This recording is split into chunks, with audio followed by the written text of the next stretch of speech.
Okay, so I just came back from shooting my first ever wedding.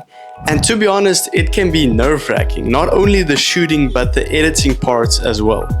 That's why in today's video, I'm going to show you 3 of my favorite features I've used in Filmora to take my wedding video from normal to cinematic.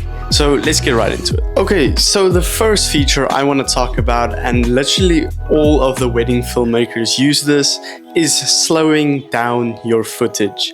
Now this is a complete game changer because it can take a normal clip from looking random to making it look cinematic. And to do this is very simple. Simply place on the clip, and then on the top there will be this little stopwatch icon. Then you can press on it, then you can make it faster or slower. I usually just do slower 0.5, and that usually works for me.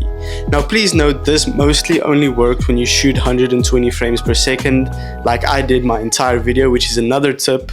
Make sure you shoot in 120 frames per second, because then you can slow down your footage and you have no jitters or anything like that at all. The second thing I want to talk about is going to be stabilization.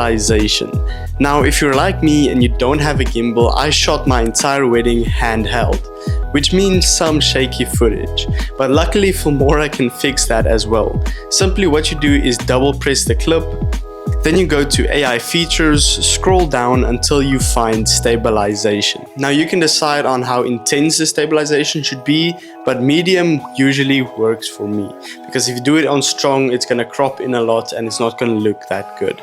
So yeah, that is one of my favorite features that I've used in probably of all of my clips. And then one thing that really saved my life in Filmora is gonna be the automatic denoise feature.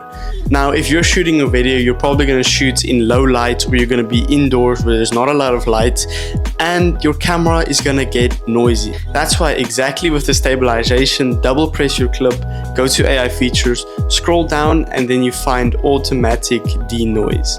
Now, when you press on this, Filmora would literally use a bit of AI to take away all of the noise in your video. Now, this has saved me so much, especially if you're shooting the wedding part inside of a church or whatever it would be. It is gonna be dark, and this really elevates your footage and make it less noisy and overall just better to look at. And then lastly, one bonus tip is go to the effects tab in Filmora and simply search for wedding filters. I mean, Filmora offers so many different filters, and the cool thing is they even have a wedding one. And if it doesn't fit your vibe, that's totally fine, but the fact that it is there and you can use it also helped me a lot. That was a very brief overview of some of the features that I personally found useful when editing a wedding video. If you're busy editing a wedding video, good luck. I know it can be hard, but yeah, hope this video helps. Thank you guys so much for watching. Catch you guys in the next one. Peace out.